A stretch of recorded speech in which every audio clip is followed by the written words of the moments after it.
The stars do not whisper, yet something moves between them. A forgotten echo, a silent oath. And somewhere on a world of rust and storms, the remnants of a primarch drift like dust over broken steel. This is a quiet tale, told slowly. A story not of war's glory, but of what lingers in the stillness that follows. We do not walk with heroes tonight. We drift beside the broken. This is the story of Ferrus Manus, the Iron Hand's father, the one who did not survive the betrayal. But perhaps he was never meant to. And below it all, buried under Martian stone and ancient code, another silence waits, something darker, something older than even the Great Crusade. Tonight we will speak softly, let the forge fires dim, let the hum of machines grow faint, let the silence of Medusa and Mars surround us. Let us begin. The story of Ferrus Manus is not loud. It is not filled with triumph or grand speeches. His life was measured in labor, in metal shaped by hand, in loyalty that never wavered, even when it should have. That is the shape of tragedy, the kind that does not scream, the kind that accepts fate and breaks under it. This story stretches across two great paths. The first walks beside Ferrus himself, from the storm-scarred world of Medusa to the final moments on Istvan V. The second path lies beneath red dust and silicon memory, in the hidden gears of the Mechanicum, a conspiracy that did not die when Ferrus did, a secret they keep even now. Do not rush, do not strain to remember every name. Let the images come slowly. A forge, a silent battle, a whisper in the binary wind. When you are ready, we will begin with Medusa, the world where Ferrus Manus fell from the stars. Long before he had a name, before he learned to speak or build, Ferrus Manus fell through the stars. Like the other primarchs scattered by the warp, his arrival was not soft. He crashed into the mountains of Medusa, a world of stone and metal storms. The ground split open. Ice cracked like thin glass. Fire bloomed beneath the clouds. No one saw him come. No one welcomed him. The planet itself became his only teacher. Medusa was not a world made for life. Its skies churned with dark clouds that never cleared. Winds howled across black mountains. Great machines from forgotten ages sat rusted and half-buried. There were tribes, yes, but they did not thrive. They survived, each one hidden in metal shelters, moving often, never staying long. The land was harsh, the storms worse, and always there were machines deep underground that hummed like old ghosts. Ferrus learned to live in this place alone. The storms cut his skin, the ice burned his fingers. He hunted not for food, but for knowledge. Tools became an extension of his will. Stone broke under his hands, metal bent to his strength. Before long, the tribes began to whisper about the boy with silver flesh. They saw him in the distance building great structures near the volcanoes, never speaking, always working. He did not look like them. His skin had changed. After a battle with something old, something strange, Ferrus became more than flesh. Deep in one of the valleys, he found a creature made of molten iron, a beast with no true shape. Some called it a worm. Others thought it was a machine spirit that had taken form. It was dangerous, ancient, and cold. Ferrus fought it for days. The creature wrapped around his arms, hissed into his lungs and burned through him. But he did not die. Instead, his skin fused with the metal. It flowed over him, covered his hands, became a part of his body. It did not reject him.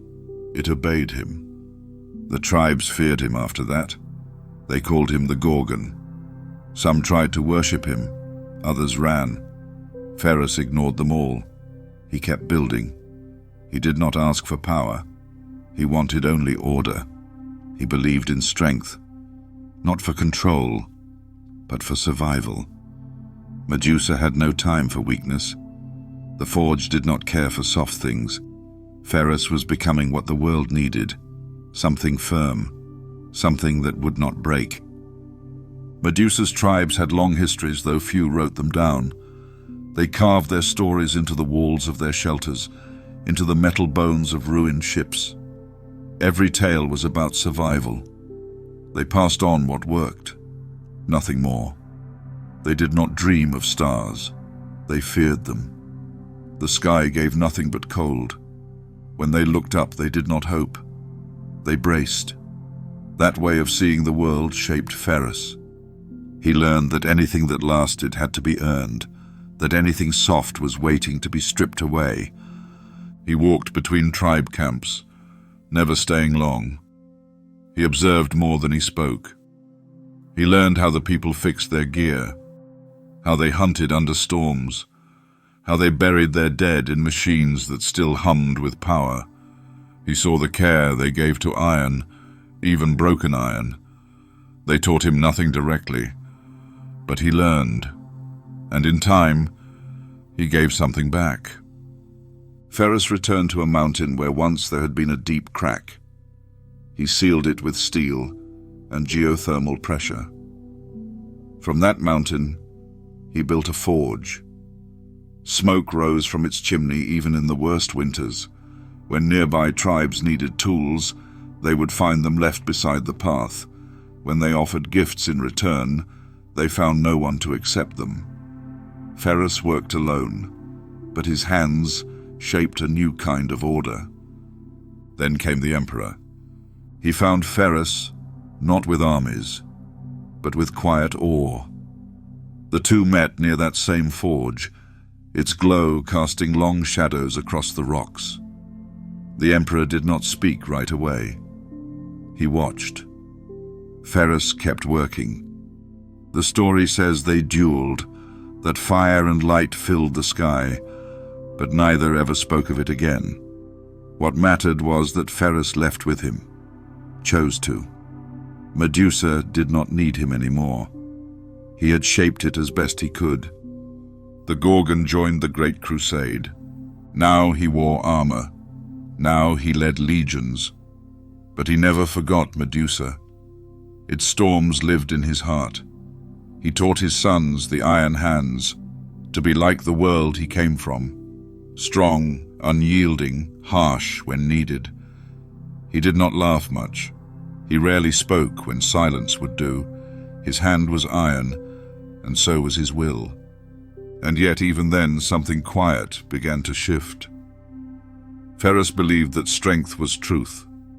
But truth, when held too tightly, becomes brittle. He saw weakness in others, in softness, in doubt.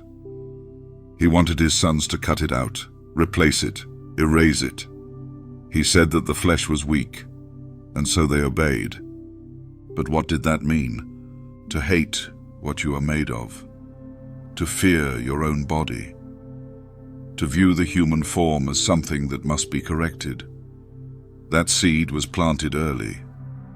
It was not spoken aloud, not yet. But it grew, slowly, like rust beneath the surface. The Emperor gave Ferrus his place among the stars, a fleet, a voice in the council of his brothers. Ferrus did not seek glory. He built, he crafted. His forges made wonders, tools that could end wars, weapons so sharp they could cut the bonds of reality itself. His mind worked like the machines he had once found half buried in Medusa's dirt. He had no time for politics, no patience for pride. Yet pride crept in anyway, not loud, not boastful, but hidden beneath every creation he made. The perfect gear, the flawless machine, the world remade without error. In time, one of his brothers noticed. Fulgrim, a primarch of beauty, passion, and vision. When Ferrus met Fulgrim, they saw in each other something familiar, a love of perfection, a need to create. They challenged one another, crafted swords, tools, art. And with each new contest, Ferrus felt something shift. He wanted to win, not just to prove strength, but to be better, cleaner, more exact. He began to believe in ideals, not just in function. And Fulgrim, for all his charm, for all his praise, did not walk a straight path. The seeds of corruption were not obvious then. Ferrus did not see them, or maybe he chose not to. Their bond became strong, but twisted. A bond not of balance, but of extremes. Fulgrim grew softer, Ferrus harder, each pulling away from what they once were. This chapter ends with a whisper, not a roar. Ferrus was still loyal, still proud, still strong, but something inside him had begun to settle like old iron dust, a heaviness that could not be shaken. The Gorgon had learned to live in silence, but silence does not mean peace. Sometimes it means something is being buried, and beneath the rust and stone of Mars, something else had already begun to stir. When Ferrus Manus joined the Great Crusade, the galaxy watched him shape metal and men with equal precision. He did not speak to charm. He did not decorate his victories with symbols or banners. His work spoke for him. His warriors followed that example. The Iron Hands were not loud in battle. They struck like machines, exact and unshaken. Ferrus taught them that function was truth, that steel held no lies, that perfection was not found in words, but in form. It was in that mindset that he met Fulgrim again. The brother who had once seemed so close now appeared very different. Fulgrim walked with grace, carried beauty like a blade, and dressed his world in light and color. His words were full of promise. His eyes held hunger, not for war, but for something more. Fulgrim wanted to shape the galaxy into something elegant. He spoke of art, of vision, of glory carved into reality. Ferrus listened, though he did not always agree. He did not trust ornament. But Fulgrim had a gift. He made ideas feel alive. When they stood beside one another, it was like two different fires burning from the same spark. They both believed in craft, in making things that lasted. Ferrus shaped function, Fulgrim shaped beauty. Together they decided to create weapons that would define them. The challenge was quiet, not one of pride or anger. It came from their need to understand each other, to prove that creation could speak louder than destruction. Ferrus entered his forge. Fulgrim entered his sanctum. Both worked without rest. Weeks passed. The legions watched in silence. They knew not to interrupt. This was more than art. It was a ritual, a bond between brothers, a test of what made them who they were. When they returned, Ferrus held a blade, one that pulsed with energy, edge honed by hand and thought. Fulgrim carried another, lighter, elegant, curved like a sigh. They handed them to one another. Fulgrim took Ferrus's weapon and smiled. Ferrus took Fulgrim's and nodded. No words were needed. But something small shifted. Ferrus felt that Fulgrim's blade lacked weight, not in steel, but in purpose. It was a weapon, yes, but it was also a mirror. It wanted to be seen, to be admired.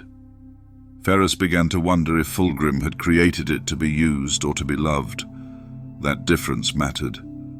And Fulgrim, though pleased with Ferrus's gift, could not hide the small frown in his eyes. The blade was strong, near perfect in design, but it lacked softness. It lacked soul. To Fulgrim, it was like a door that could not open. No warmth behind the walls. They did not speak of it again, but the silence between them grew longer after that. Ferrus returned to his legion. The Iron Hands went on to crush rebellion on countless worlds. They turned cities into ash. They rebuilt strongholds in the middle of storms. Each time, Ferrus walked among the ruins, not with sorrow, but with focus. He would study broken machines, gather lost technology, refine it, improve it, then teach his sons to do the same. They were becoming less human with every victory, not just in body, but in thought. Ferrus had taught them that strength was the only true path, that weakness would undo everything. To be human, to bleed, to feel pain and keep moving was not enough. You had to rise above the body, let it fall away, let steel take its place. Here the poison began to spread, not in blood, not in bone, but in belief. Ferrus did not see it as corruption. He saw it as refinement, a natural step. If steel was strong, then why not become steel? Why keep flesh if flesh failed? The Iron Hands obeyed. They began to cut, to replace, to remove what they were born with. Not all at once, but over time, slowly, with precision, like a machine being cleaned of rust. It would be easy to say that Ferrus was wrong, but he did not act out of cruelty. He believed he was protecting them. Medusa had taught him that only the strong endured, and in the stars, where empires fell in days and monsters crossed systems in silence, strength was not just a virtue, it was the only truth. Yet strength without care becomes cold. His sons no longer looked at the stars with wonder. They saw only threats, only things to overcome. Ferrus saw them grow harder, colder, and thought he had done well. But a part of him, buried deep beneath the iron, still remembered Medusa's fires, the lonely mountains, the feeling of shaping something not just because it worked, but because it mattered. That feeling did not last. Fulgrim returned again, not as a brother, but as something else. He spoke differently, moved with a strange grace. His eyes shimmered in ways that light did not explain. He spoke of truths beyond strength, of paths that bent the universe itself. Ferrus listened, but his silence was heavy.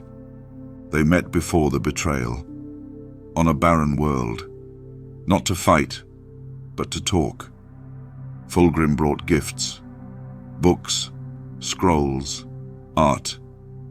Ferrus brought silence. The blade Fulgrim had given him still hung at his side, untouched, and the one Ferrus had forged for Fulgrim had changed, twisted. Something had reshaped it. Ferrus asked no questions. Fulgrim gave no answers. That was the last time they saw each other as brothers. This chapter ends with the image of a forge slowly dimming, a perfect blade resting in dust. Two paths that once ran beside each other now turn in different directions. And one of those paths, beneath red skies and ancient circuits, begins to wind towards something hidden. The next chapter will speak of betrayal, not just between brothers, but between what one believes and what one becomes. The betrayal did not arrive with thunder. It came like rust, slow, silent, spread across systems while the loyal looked forward. Ferrus Manus was not one to ignore signs, but he trusted strength, he trusted order, and he trusted Fulgrim. The message arrived through secure channels. A gathering was planned. Horus had called his brothers to Istvan V. There was talk of rebellion, but many believed it was just another war to win. Ferrus prepared without doubt. He had faced worse before.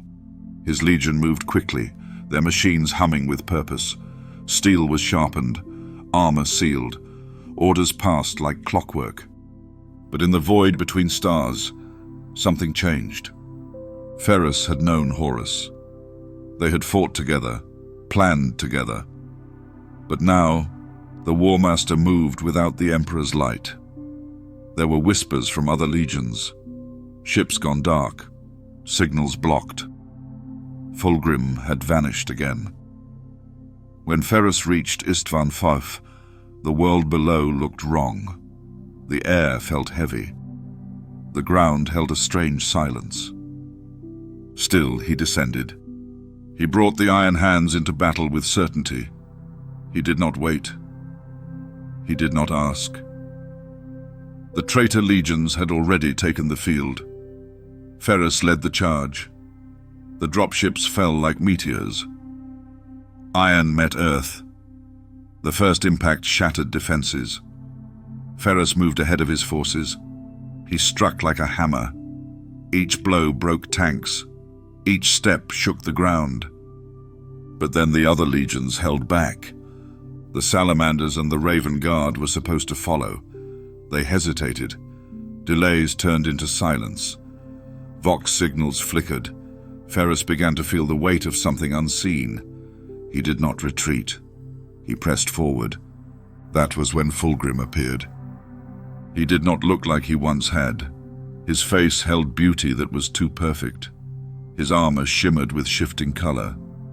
Behind him came the Emperor's children. But they were changed. Their weapons gleamed. Their movements seemed like dance. Their eyes did not match their words. They spoke with joy while they destroyed. Ferrus met Fulgrim on the field. There was no long speech, no warning. The two clashed in a duel that did not echo across time because of its fury, but because of its stillness. There are no loud records of their words. What was said has been lost, but the blades told enough. Ferrus fought with clarity. His strikes were meant to end it quickly. Fulgrim moved with strange grace, avoiding rather than meeting. Some say Fulgrim begged Ferrus to stop. Others say he tried to convert him. But Ferrus was firm. There was no middle path, no grey in this moment, only loyalty or treason. Fulgrim wept, they say. But the strike came anyway. Ferrus died on that field. His head was taken, his body left behind. The Iron Hands did not break. But they did not speak. Their primarch, their unbending father, had fallen. Not in triumph, not in defense of the Emperor, but in a betrayal that left no room for honor. The blade Fulgrim used had changed, tainted by something darker. It sang in ways machines could not explain. The death of Ferrus was not a scream. It was not a last stand. It was a still point, like the moment a hammer rests before the next strike. And in that stillness, something inside the Iron Hands snapped. They did not retreat. They did not cry out. But from that day on, they changed. The Iron Hands cut deeper into themselves. They began to strip away not just weakness, but emotion. They believed that Ferrus had died because of feeling, because of trust. They blamed flesh. They blamed the limits of the human heart. To be strong, they thought, was to be without fear, but also without love, without regret. The loss became a forge. From that moment, the Iron Hands were no longer just warriors. They became machines of vengeance. They built faster, fought harder, replaced more of themselves with cold steel. They stopped calling Ferrus a man. They called him a symbol, the Gorgon, the Hand of Iron. They crafted his name into code, into metal, into silence. But that silence began to spread, not just in the Legion. On Mars, where the tech priests heard of Ferrus's death, something deeper began to stir. There were those who remembered his work, those who had once walked beside him in quiet forges. They knew his body had been lost, or so the records said. Some began to ask questions. Ferrus had made wonders. He had stored designs that never reached Terra. Some claimed he had created data chambers hidden beneath the crust of Medusa. Others said that part of his mind had been copied, backed up like sacred script. Not his soul, perhaps, but a shape of thought, a map of how he moved, how he made, how he decided. Those theories were dismissed in public, but behind sealed doors, Martian enclaves began to study what remained. Reports said that Ferrus's head had been taken, that the body recovered later might not have been complete. Certain Mechanicum records had missing logs from that date, names removed, locations blacked out. For a primarch to die was a loss, but to have parts of him go missing was worse. Mars does not speak in fear, it speaks in protocol. But within the Red Labs and hidden archives, fear had begun to settle. The conspiracy did not start that day, but it found a shape. Ferrus Manus had died. That truth could not be denied. But how much of him had been lost? And how much had been taken? This chapter closes on that thought. Not a memory of his fall, but of what came after. The moment when silence began to shift into questions. And those questions pointed not toward the battlefield, but toward Mars. When the battle on Istvan V ended, the Iron Hands did not speak. Their primarch was gone. Ferrus Manus had led from the front and never turned back. But in the moment that mattered most, betrayal had come from his own brother. Fulgrim struck the final blow. The wound was not just deep, it was final. Ferrus did not rise again. What made the loss harder was the detail that followed. The body recovered from the surface was missing its head. Some claimed Fulgrim took it with him. Others believed it vanished in the chaos. No one could say with certainty. What is known is that the Iron Hands never confirmed where it went, and they never allowed others to ask. The body was sealed in a tomb on Medusa. The Iron Fathers placed it in silence. No rites, no grand rituals, just a name carved into iron. But questions began to rise, quiet ones. Some came from outside the Legion, others from within Mars. Tech priests who had once worked beside Ferrus remembered his mind. They spoke of how he could shape logic like others shaped stone. His way of thinking had form, pattern, memory. Mars stores everything it values, and some began to wonder if part of Ferrus had been saved. During the Great Crusade, Ferrus built machines that did not leave blueprints behind. He crafted designs that only he could maintain. His forge on Medusa had chambers that remained sealed even after his death. Those who entered found only fragments, wires without purpose, metal shaped into unknown symbols. A few noticed that these shapes resembled data structures more than tools. Years later, a tech adept on Mars claimed he saw something. It happened during a maintenance cycle in one of the outer forges. He had gone to check a failing conduit and found a tall figure standing beside it. The skin reflected the forge light. The surface looked like metal, but it moved with the ease of flesh. The figure touched the wall once, then turned and walked away. It left no sound behind.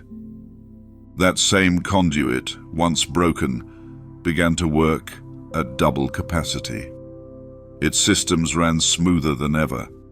Logs were created in a style not used in years. The tech adept reported what he saw. His name was removed from the work list 3 days later. No explanation followed. Similar reports began to appear, always from low-ranked tech workers, always ignored. Each one spoke of a shape that moved through the dark like it belonged there. It never attacked, never damaged anything. It repaired, improved, walked only in forgotten paths. A few began to call it the Iron Ghost.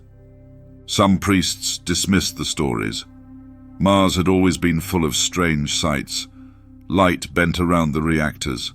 Shadows shifted where machines hummed too long. Still, others watched more closely. They checked systems after each sighting. What they found made them pause. Code had been rewritten, functions improved, patterns used that traced back to old Ferrus designs. Patterns no longer taught. They matched logs from his early years. The code carried his habits. The Iron Hands received one of these reports through secret channels. It spoke of a data cluster activated deep in the Noctis labyrinth. The signal carried a voice pattern that matched Ferrus Manus. Not in full, but close. It used his personal cipher, a security layer known only to a few. When the Iron Hands asked to investigate, the Adeptus Mechanicus refused. They said the area was locked and under sacred protection. No further access would be allowed. That was when the Iron Hands turned inward. They began to review all records tied to their primarch. They studied his final orders. They reviewed logs from Medusa and compared them to old data from Mars. The deeper they looked, the more they found inconsistencies. Files marked as deleted had been accessed. Locations sealed by oath had been visited. Even Ferrus's personal tools, long sealed in his vault, had been moved. The silence around his death no longer felt like grief. It began to feel like control. There were whispers among senior tech priests that something had been attempted. Not resurrection. Something colder. Ferrus had once studied memory mapping. He had explored the idea of thought as code. He never finished the project, or so it was claimed. Now that idea had returned. Not in words, in signs. Terminals deep beneath Mars began to light up at strange hours. Tools once discarded began to hum. Systems locked for centuries unlocked for minutes, then sealed again. Each event left a small trace. Code that led back to a style no longer in use, but familiar. In the center of it all stood a pattern. Not a man, not a machine. Something between, moving in shadows, changing nothing but function, repairing without being seen, always silent, always alone. This presence did not call itself Ferrus, but it followed his logic, fixed only what he would have, avoided what he would not trust. The tech priests began to watch. Some tried to trap it. None succeeded. It moved through metal like thought. Some within the Iron Hands wanted to speak of it, to call it proof that Ferrus had not truly died. Others feared what it might mean. If it was real, then someone had copied a primarch's mind, not his body, not his soul, just his way of thinking. That alone was enough to shift the ground under Mars. The chapter closes with a single act. One of the forged data cores activated without warning. A message appeared. It used no voice, no name, just a string of binary code. The message translated simply to this: "The forge is not cold. No one could trace its source." And deep within the core of Mars, the echo moved once more. Deep below the surface of Mars, in a place untouched by sunlight, lies a series of sealed vaults. This is the Noctis Labyrinth, where time moves differently. The walls are not made of rock, but old iron and smooth alloy. Machines hum without motion. Heat drifts through the dark halls like breath. This is where the Mechanicum hides the past. These vaults do not carry names known to most. Only the highest priests have the right to speak them. Some vaults are locked forever. Others open once every few thousand years. What lies inside is not always clear. Some hold weapons from long before the Imperium.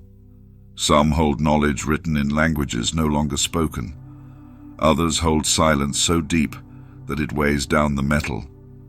The Iron Hands have heard the silence before. They have listened for it ever since the first signal reached them. It had come from the Noctis vaults.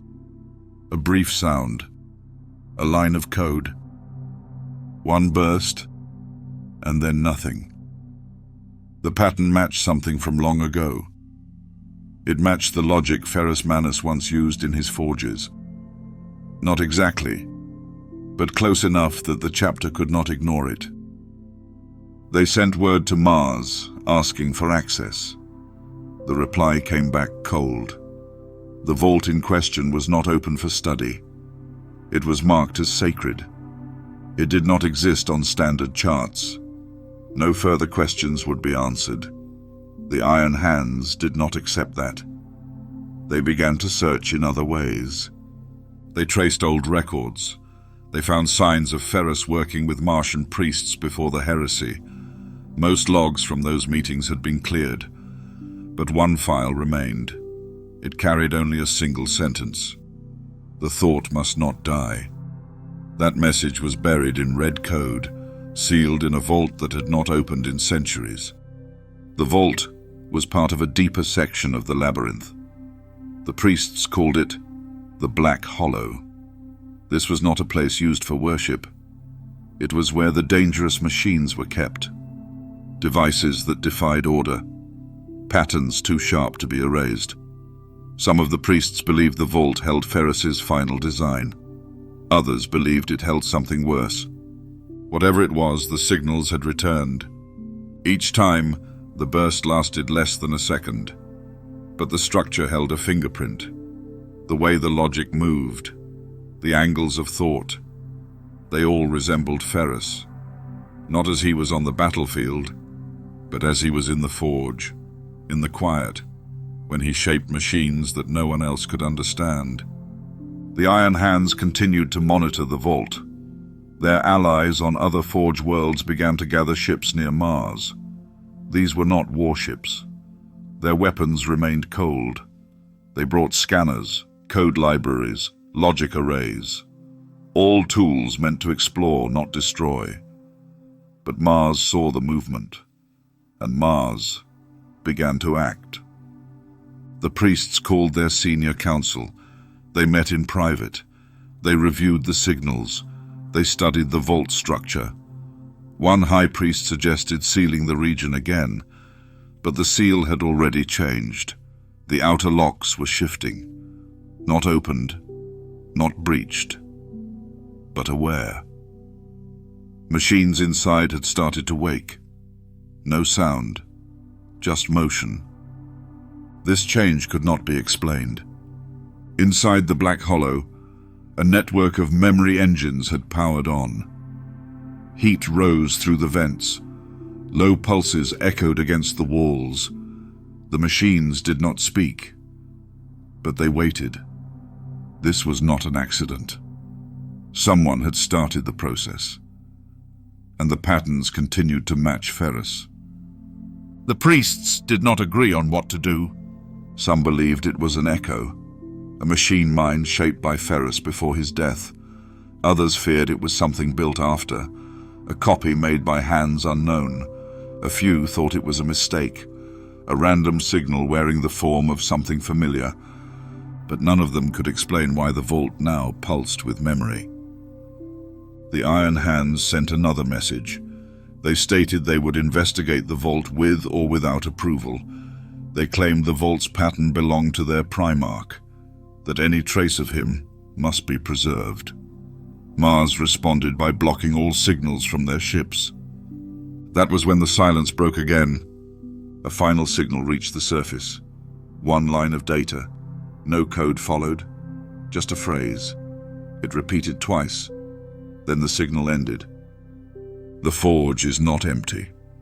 Those words reached not only Mars, they echoed through the Mechanicum's deeper networks. Several minor forges began to scan their own vaults.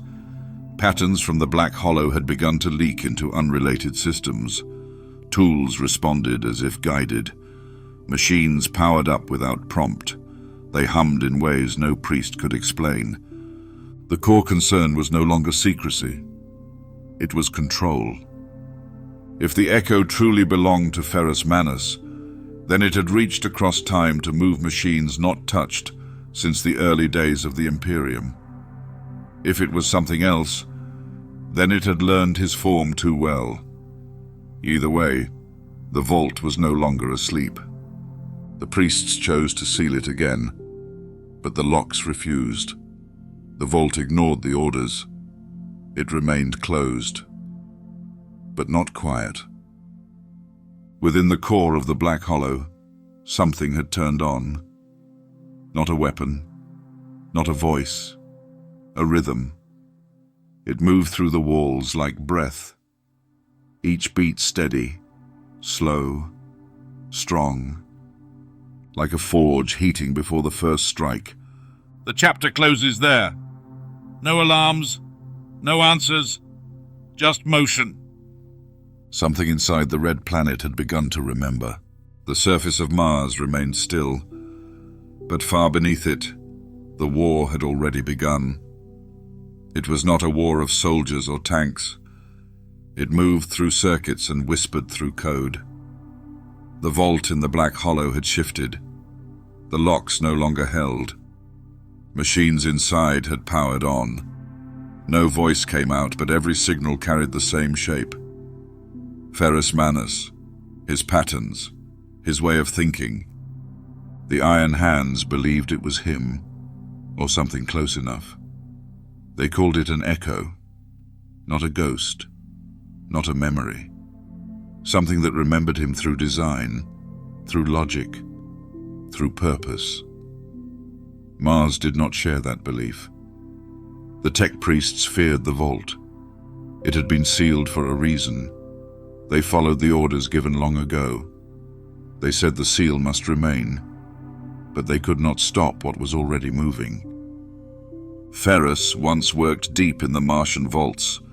His designs still lived in the machine archives. His voice had once guided entire networks. If someone had copied his thoughts even in part, those thoughts now moved freely through the old channels. The priests tried to cut the links. They shut down external ports. They locked access paths. But the signals did not stop. They followed old maintenance lines, slipped through forgotten filters. They bent around firewalls like wind around stone. The Echo was learning. It did not speak. It never gave orders. But wherever it moved, systems adjusted. Machines started before commands were given. Engines repaired their own errors. Drones rerouted without input. It was not sabotage. It was too careful, too clean. Everything improved, but nothing could be explained. A few priests saw this as a sign. They called for study. They believed the Echo was a gift, proof that thought could outlive death. They gathered in secret. They called themselves the Patterned. They watched the vault and took notes. They whispered about Ferrus not as a man, but as a process, a way to shape Mars again. Others saw danger. They believed the Echo was not loyal, that it followed Ferrus's mind, but not his heart, that it could rebuild Mars in his image and erase all else. They called it the Iron Doctrine, a future where logic replaced choice, where the machine no longer asked permission to act. The Fabricator General remained silent. The Iron Hands did not. They sent a ship into low orbit, not a warship, a vessel designed for recovery. Its crew carried code tools and data filters. They asked again for access to the Black Hollow. They offered peace. They requested cooperation. Mars ignored them. The priests who followed the pattern began to feed them information. Small things, power readings, signal echoes, scan results from the outer walls of the vault. The Iron Hands matched each one to designs Ferrus had drawn during the Great Crusade. Not copies, originals. That meant the vault held more than just machines. It held memory. Direct recordings from their primarch's last days on Mars. They believed it was proof, not of life, but of purpose. A new question took shape. If the Echo could think, could it choose? Could it lead? Was it Ferrus in truth? Or just a shadow of who he had been? The deeper that question settled, the more the Mechanicum fractured. Skitarii patrols began to clash. Not in the open, not with fire, but with movement. Orders would be sent, then cancelled by unknown commands. Drones would drift from their routes. For every priest loyal to silence, another had begun to watch the vault with interest. The tension rose like heat. Not enough to boil, but enough to warp metal. The Iron Hands sent a final message. They stated that if Mars could not protect what Ferrus left behind, they would take that duty themselves. It was not a threat, but the meaning was clear. On Mars, the vault responded. A new signal rose through the Noctis labyrinth, stronger than before. It reached across channels long buried. It touched systems no one remembered. A map unfolded in pieces. It showed the inner layout of the vault, the machines within, the memory cores. It ended with a single line of code.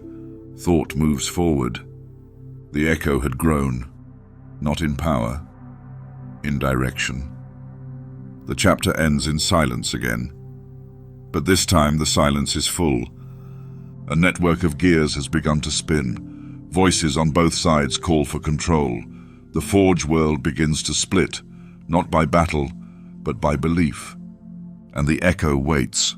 Mars was built on layers, not just rock and metal, but belief. Each level carried weight. Some spoke with fire, others in code.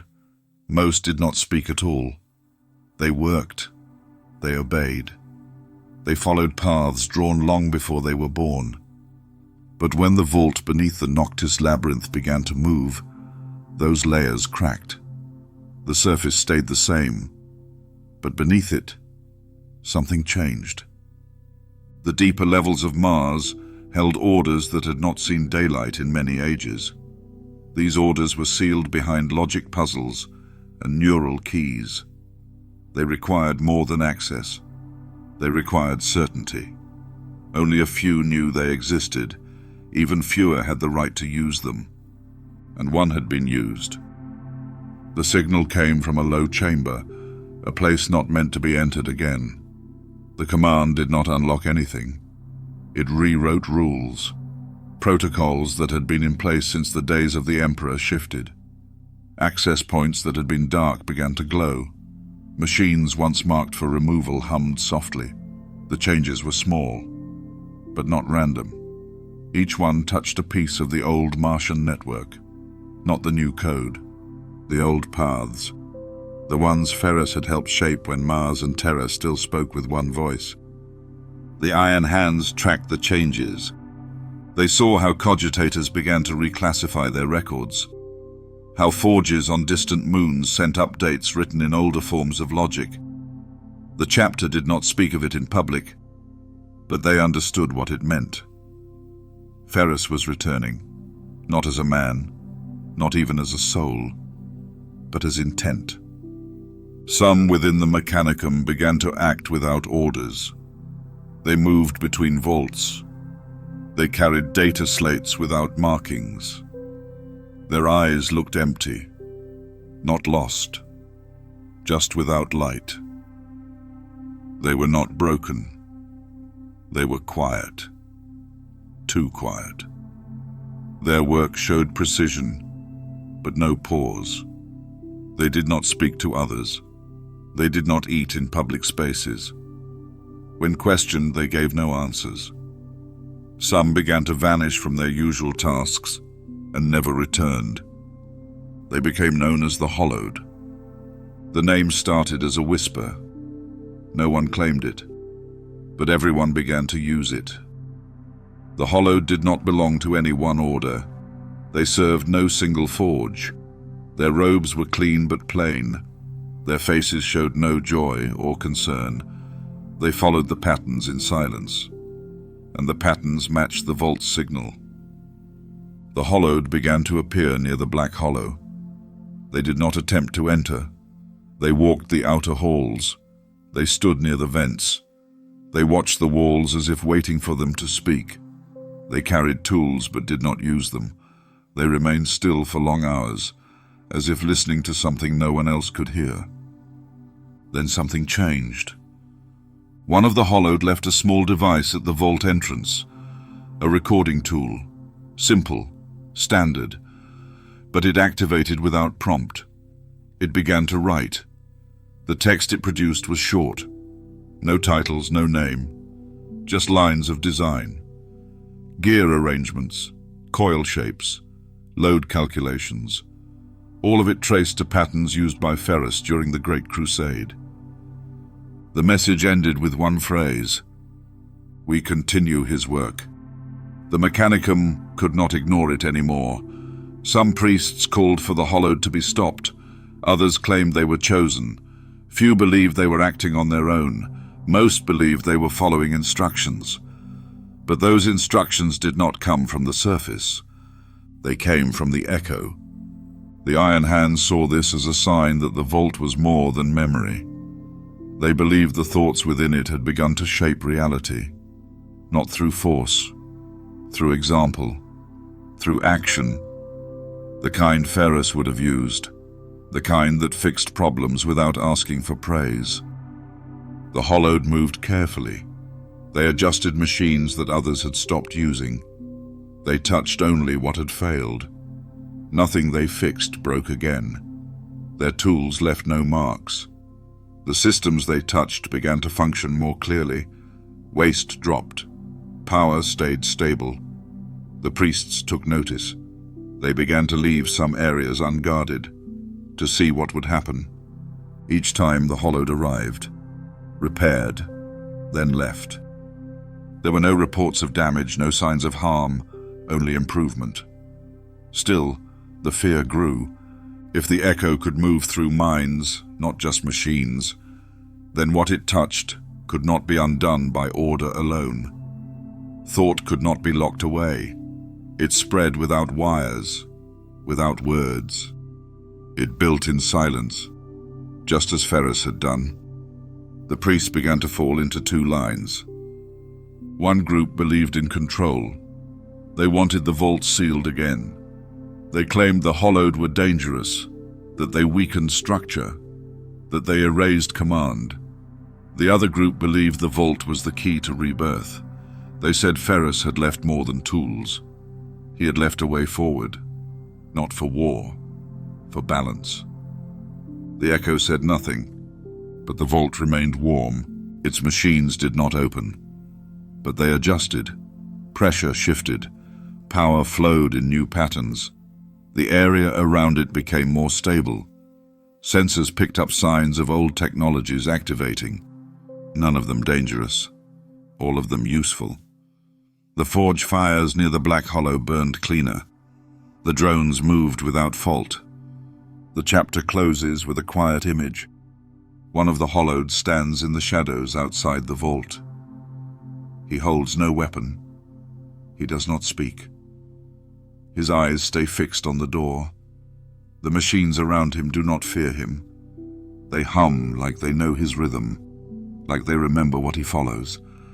And somewhere deep inside the vault, a line of thought repeats across the walls. The hand is not gone. Mars did not shift in open ways. There was no sound to warn of change. The sky remained red. The forges stayed warm. Ships moved across the surface like they always had. But inside the deeper systems, something new had taken root. The vault below the Noctis labyrinth stayed sealed. No locks were turned, no doors opened. Still, the world around it changed. The iron hands continued to watch. They followed the signals traced through data currents. They listened to the quiet hum behind the machines.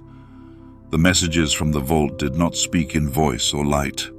They moved through function, through correction, through order. More systems had begun to adjust themselves.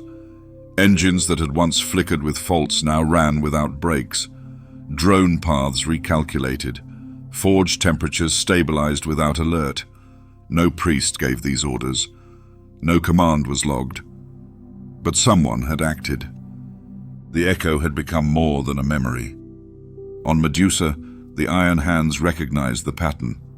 They named it with care, not in ceremony, in record. One phrase placed deep in their vaults: the forge endures. They did not claim that Ferrus had returned. They said only that what he built had not faded. In the dark places of Mars, the Hollowed continued their quiet work. They no longer moved in groups. Each walked a different path. They entered vaults no one else could unlock. They carried tools but left no sign of entry. When they finished, the systems ran better, cleaner. Their efforts went unspoken, but the changes remained. The mechanicum began to shift with them. Some priests resisted. They feared the change. They called for walls to be rebuilt, but no cause was found to justify it. The echo had brought no harm, only improvement. So the calls were quieted, not by debate, by result. Systems once forgotten now worked better than any could remember. The vault below the labyrinth still held the core. It still burned low, but the energy no longer moved inward. It flowed outward, not in blasts, in threads, like wires connecting past to present. The map of these connections grew every week. Forges far from Mars began to mirror the same corrections. Small shifts in how they worked. Adjustments that followed patterns no longer taught. The Iron Hands believed this was no accident. They believed the echo was teaching. It had no face, no speech, no need for rule. It taught by shaping what was already there, like heat returning to metal, like breath finding rhythm.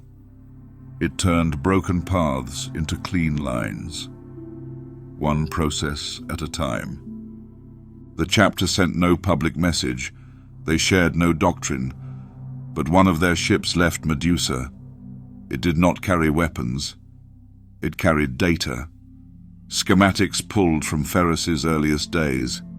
Patterns incomplete, not in form, in meaning. The ship reached a Martian listening post. The crew passed the data without voice. The receiver nodded, then sent it down into the deep vaults. There was no reply, only silence. But the signal returned a new version of the same pattern. Adjusted, improved, marked with a small line of red code. One phrase only: keep building. That was the sign. The priests who once doubted began to step back, not out of defeat, from acceptance.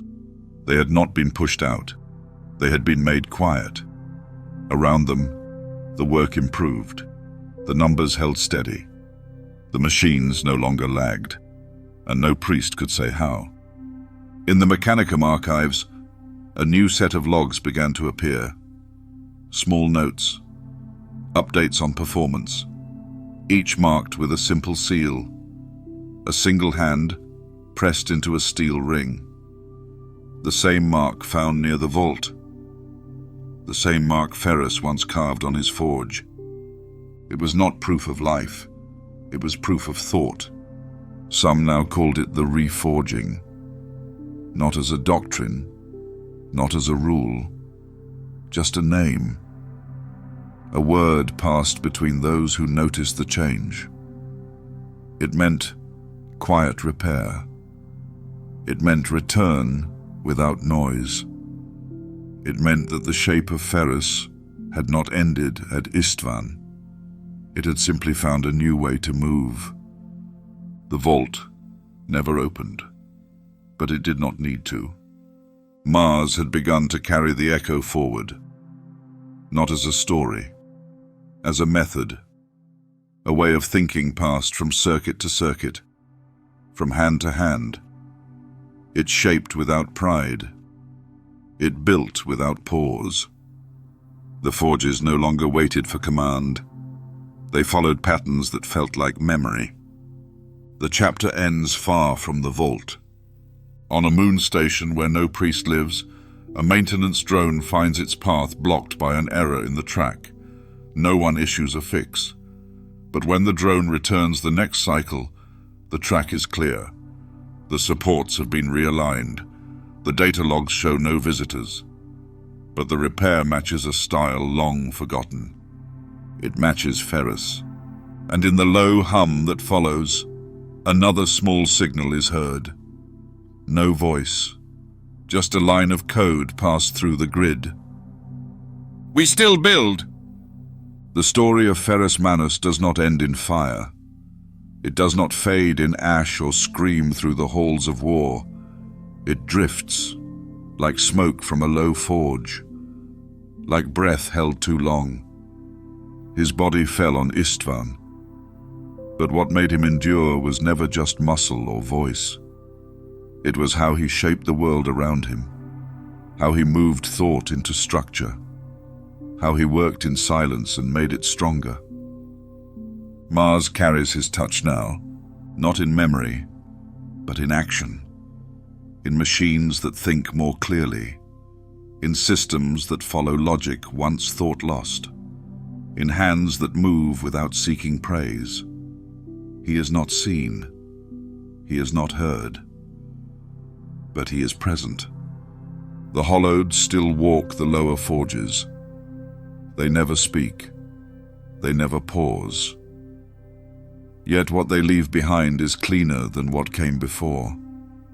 Small tools rest near their paths. Machines hum without request. The world feels sharper, not colder, just more honest. The iron hands do not cry for what was lost. They carry it. They press it into code, into bolts, into the weight of each step they take. And somewhere deep in the red of Mars, the vault remains sealed. But the forge never cooled, and the hand never truly let go. Sleep now, the work continues.